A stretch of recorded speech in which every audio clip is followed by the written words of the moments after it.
बहुत दिनों तक नरक के दुख भोगकर वह मूढ़ बुद्धि पापी विंध्य पर्वत पर भयंकर पिशाच हुआ।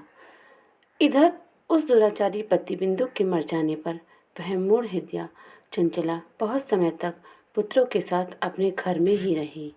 एक दिन देवयोग से किसी पुण्य पर्व के आने पर वह स्त्री भाई बंधुओं के साथ गोकर्ण क्षेत्र में गई।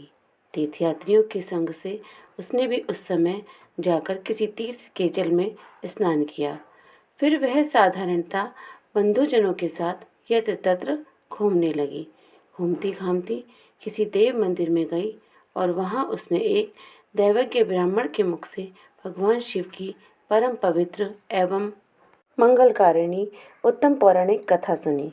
कथावाचक ब्राह्मण कह रहे थे कि जो स्त्रियां पर पुरुषों के साथ व्यभिचार करती हैं वे मरने के बाद जब यमलोक में जाती हैं तब यमराज के दूत उनकी योनि में तपे हुए लोहे का परित्र डालते हैं।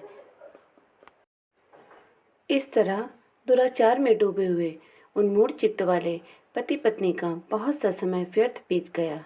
तदंतर शूद्र जातीय वैश्य का पति बना हुआ वह दूषित बुद्धि वाला दुष्ट ब्राह्मण बिंदु समयानुसार मृत्यु को प्राप्त हो नरक में जा पड़ा। बहुत जब वे बलपूर्वक मेरे गले में फंदे डालकर मुझे बांधेंगे तब मैं कैसे धीरज धारण कर सकूंगी। नरक में जब मेरे शरीर के टुकड़े टुकड़े किए जाएंगे उस समय विशेष दुख देने वाली उस महायातना को मैं वहाँ कैसे सहूंगी। हाय, मैं मारी गई, मैं जल गई, मेरा हृदय विदीर्ण हो गया और मैं सब प्रकार से नष्ट हो गई, क्योंकि मैं हर तरह से पाप में ही डूबी रही हूँ। ब्रह्मांड, आप ही मेरे गुरु, आप ही माता और आप ही पिता हैं।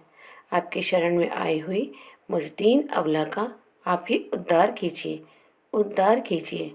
सूची कहते हैं, शौनक, इस प्रकार खेद और वैराग्य से युक्त हुई चंचला ब्राह्मण देवता के दोनों चरणों में गिर पड़ी। तब उन बुद्धिमान ब्राह्मण ने कृपापूर्वक उसे उठाया और इस प्रकार कहा। बाकी की कथा आगे अध्याय में कहेंगे। तब तक के लिए हर हर महादेव। पौराणिक ब्राह्मण के मुख से यह वैराग्य बढ़ाने वाली कथा सुनकर चंचला भय से व्याकुल हो वहाँ कांपने लगी।